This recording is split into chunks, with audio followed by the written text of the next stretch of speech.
Bienvenidos a El Renacer Estoico. ¿Qué impulsa al ser humano a levantar un arma contra otro? ¿En qué momento la diferencia se convierte en odio y el desacuerdo en destrucción? Hoy, en El Renacer Estoico, a través de 4 secciones, reflexionaremos sobre una herida abierta en el mundo contemporáneo, la guerra entre Irán e Israel, y lo que este conflicto nos revela sobre el mal, el ego y la fragilidad de nuestra condición humana. Comencemos. Sección 1. La guerra como expresión del mal en el alma humana. Desde los antiguos estoicos hasta los pensadores más contemporáneos, la guerra no ha sido comprendida únicamente como un evento político o militar, sino como un síntoma revelador de un desorden mucho más profundo, el desorden interior del ser humano. Epicteto, con su agudeza inquebrantable, lo expresó con una claridad que aún estremece. No son las cosas las que nos perturban, sino la opinión que tenemos de ellas. Y si esto es cierto para el individuo, ¿qué ocurre cuando una sociedad entera, una nación completa, se ve arrastrada por pasiones descontroladas? ¿Qué sucede cuando millones de personas comparten una visión deformada por el miedo, la humillación, la venganza o la ambición? Lo que sucede es la guerra. Pero debemos deshacernos de las ilusiones.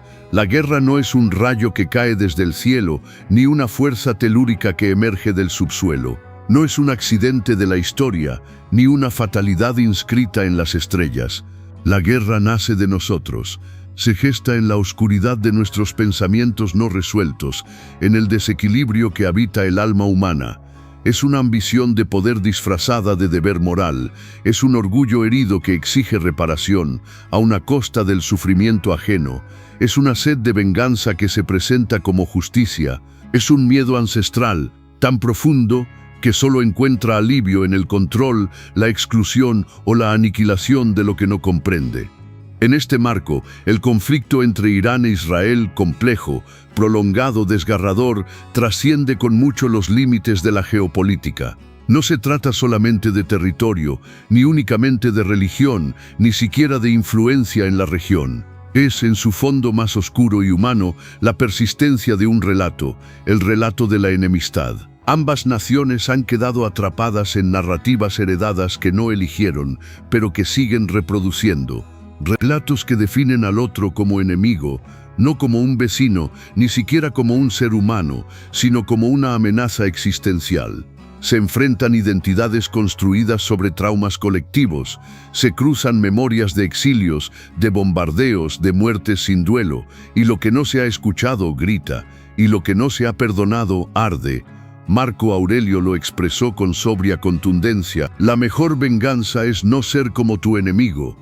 Pero en la lógica de la guerra, esa sabiduría se desvanece, porque ser como el enemigo es, precisamente, lo que la guerra reproduce. Se mata en nombre de la paz, se ocupa en nombre de la defensa, se odia en nombre del amor a la patria. Y así, generación tras generación, volvemos a cometer el mismo error trágico, buscar afuera lo que solo puede resolverse adentro. La verdadera revolución no sucede en el estruendo de las armas, ni en los tratados diplomáticos, ni en las cumbres de líderes, sucede en el corazón humano. En ese instante en que dejamos de ver al otro como una amenaza y comenzamos a verlo como un reflejo de lo que también somos. La guerra no acabará con misiles más precisos ni con alianzas más estratégicas. Terminará cuando logremos transformar nuestra conciencia colectiva, porque la paz no es simplemente la ausencia de guerra. La paz es la manifestación visible de una vida gobernada por la virtud. Y los estoicos lo sabían. Solo el sabio es verdaderamente libre. Solo aquel que ha vencido sus pasiones es invulnerable al odio. Solo quien ha conquistado su guerra interior puede ayudar a poner fin a las guerras del mundo. Este no es un llamado político, es un llamado filosófico, a mirar dentro de nosotros antes de acusar al otro, a examinar nuestras propias pasiones antes de proyectarlas en banderas y fronteras. Porque toda guerra comienza con una idea, y toda paz también. Esto nos lleva a la sección 2 de nuestro análisis, a saber, el mal como ceguera del logos. Para los estoicos, el universo no era un caos ciego, ni un juego del azar, ni una violencia que ocurre sin sentido. Ellos veían en todo lo que existe un orden profundo, una estructura racional que sostiene tanto las galaxias como el latido de un corazón humano. A esa inteligencia subyacente la llamaban logos, la razón universal, el principio que da forma y sentido al cosmos y también al alma humana. Marco Aurelio, con la sobriedad que lo caracterizaba, lo expresó de forma simple, pero inquebrantable. Vive en armonía con la naturaleza del universo. Vivir en armonía con el universo no es una metáfora poética, es una disciplina interior. Significa vivir con razón, con justicia, con templanza. Significa ordenar nuestra alma conforme al orden del mundo. Pero, ¿qué ocurre cuando el ser humano se aleja del logos? ¿Qué sucede cuando, en lugar de la razón, permite que lo guíen el impulso, el prejuicio, el resentimiento? Cae en el error, y con el error, en el mal. No hablamos aquí de un mal sobrenatural, no de un demonio ajeno que posea al hombre desde fuera. Hablamos de un mal mucho más sutil, más peligroso y mucho más frecuente. El mal de confundir lo erróneo con lo correcto. El mal de hacer daño mientras se cree estar actuando con virtud.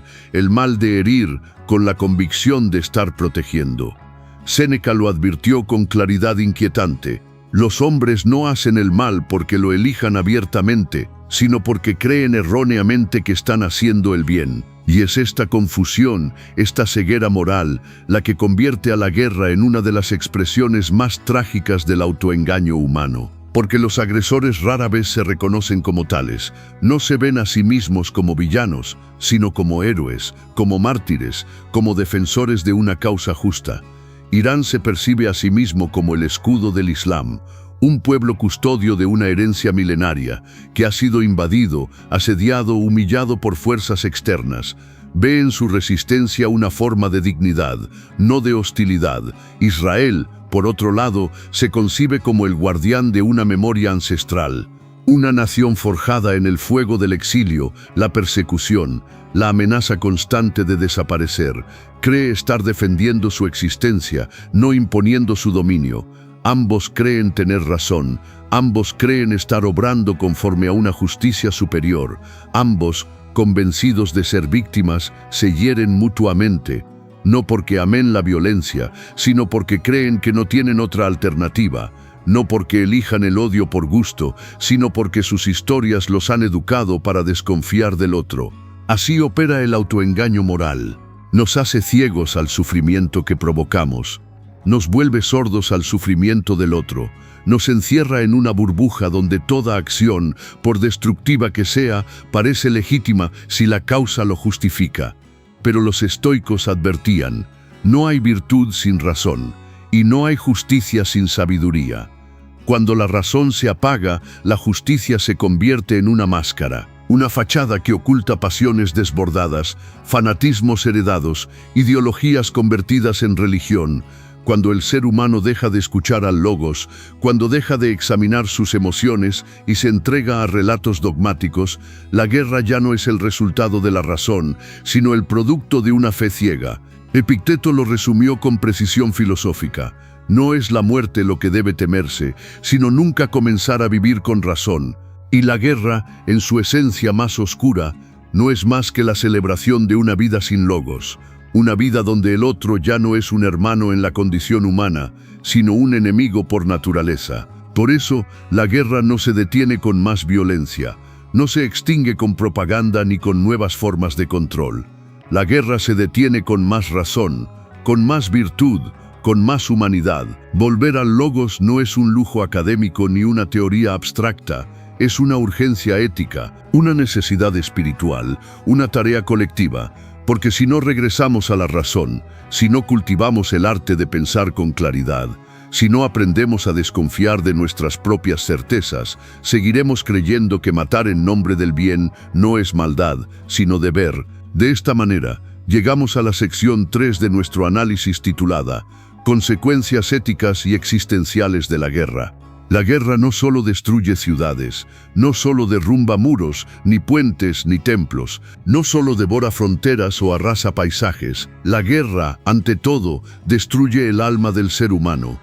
La fragmenta, la corrompe, la transforma en algo que apenas puede reconocerse al mirarse en el espejo. El soldado, el civil armado, El joven que empuña un arma por primera vez, ninguno de ellos vuelve igual, porque no se puede atravesar el infierno sin llevarse parte de él dentro del pecho. La guerra exige lo inhumano. Exige endurecer el corazón, convertir la compasión en debilidad, convertir el miedo en odio y la sensibilidad en un estorbo. Pide callar la conciencia, pide justificar lo injustificable. Ordena matar y después seguir viviendo con eso. Volver a la rutina, comer, hablar, dormir, abrazar a los hijos, mirar el cielo como si no se hubiera cruzado un umbral invisible, irreversible. Ese umbral marca, para siempre. Quien regresa del frente no lo hace por completo. Hay partes de sí mismo que quedaron allá, bajo los escombros de un edificio, en medio de los gritos de alguien que pedía ayuda, o atrapadas en el silencio helado de una mirada que se apagó justo antes de morir. Porque allí, en el fragor de la guerra, el ser humano descubre algo que nadie debería conocer de sí mismo: la capacidad de odiar sin límites, la facilidad con la que se puede volver cruel, y lo más inquietante, el momento en que el sufrimiento ajeno ya no provoca nada. Marco Aurelio, emperador estoico, comandante de ejércitos y testigo directo del dolor humano, escribió en los márgenes de sus campañas una frase que condensa siglos de sabiduría: el que hace el mal daña su propia alma más que a la víctima, y lo sabía no desde la teoría, sino desde la experiencia. Incluso cuando la guerra parece inevitable, incluso cuando se libra por defensa o por deber, incluso entonces el alma del que mata se oscurece. Algo profundo se rompe, algo deja de ser humano en el acto de arrebatarle la humanidad a otro. La guerra no deja solo cuerpos sobre el campo, deja vacíos, deja culpas que no se nombran, pesadillas que no terminan cuando los ojos se cierran, y heridas que ningún médico puede curar porque no están en la carne, sino en lo más hondo del alma. Por eso, el verdadero campo de batalla no siempre está fuera, muchas veces está dentro. Quienes han vivido la guerra no suelen glorificarla, no escriben himnos, no piden más fuego, no marchan con orgullo, suelen guardar silencio, porque saben que no hay victoria limpia, saben que incluso cuando se gana, también se pierde, y que hay cicatrices que no se ven, pero pesan más que cualquier herida visible. Ellos comprenden con dolor que el alma humana es frágil y que a veces basta un solo disparo para que deje de ser ella misma. Este no es solo un mensaje contra la violencia, es una advertencia. Quien mira a la guerra de frente se ve obligado a mirar lo más oscuro de sí mismo, y si no lo comprende, si no lo enfrenta con verdad, con razón, con virtud, corre el riesgo de convertirse en aquello que juró combatir. Y así llegamos a la parte final del análisis, la sección 4, titulada Nuestro llamado estoico a la paz interior y exterior. Los estoicos lo comprendieron hace más de 2000 años, aunque hoy seguimos olvidándolo con frecuencia. No tenemos control sobre el mundo exterior. No podemos detener las decisiones que toman los gobiernos, ni frenar las bombas que caen, ni calmar a los líderes que hablan desde la furia o el miedo. Pero sí podemos controlar nuestra respuesta ante ese mundo. Podemos elegir nuestra actitud, nuestra forma de pensar, hablar y actuar frente al caos que nos rodea. Porque la guerra, antes de comenzar en los campos de batalla, comienza en el alma de cada ser humano. Comienza cuando perdemos el dominio sobre nosotros mismos, cuando el ego sustituye a la razón, cuando la pasión destruye la empatía y cuando el deseo de tener siempre la razón supera la voluntad de comprender. Por eso, el renacer estoico no es solo un canal de ideas filosóficas, es un espacio de práctica interior, de trabajo silencioso y constante sobre uno mismo, porque la guerra exterior se previene con la paz interior. La verdadera contención del conflicto global no se logra con más discursos políticos ni con declaraciones grandilocuentes, sino con el dominio del carácter personal. Cada vez que una persona se vence a sí misma, cuando refrena su ira, cuando domina su impulso, cuando escucha antes de juzgar, está deteniendo, a pequeña escala, la maquinaria que conduce al mundo hacia la guerra. Epicteto lo expresó con la claridad de quien ha entendido el alma humana. ¿Quieres ser invencible? Entonces no luches contra lo que no depende de ti. ¿Y qué depende de ti? depende de tu juicio, de tu templanza, de tu disposición a actuar con virtud, incluso en los tiempos más oscuros. Eso es lo que significa vivir estoicamente, no retirarse del mundo, sino enfrentarlo con razón y carácter. No negar el sufrimiento, sino transformarlo en una oportunidad para crecer, para ser mejor, más sabio, más justo, más humano. La paz no se firma en tratados, se cultiva día a día en la conciencia de quienes deciden no ser esclavos de sus impulsos. Y tal vez, si suficientes seres humanos realizan ese trabajo silencioso, paciente y constante, llegará un día en que el mundo ya no necesite recordar qué es la guerra. Bienvenido a El Renacer Estoico, un espacio donde el verdadero cambio no comienza afuera, sino dentro de ti. Por último, quiero decir que, si este análisis te pareció importante, compártelo con tus conocidos y generen un debate al respecto. El mundo necesita de nuestras reflexiones y acciones. Deja tu like y suscríbete. Hasta la próxima.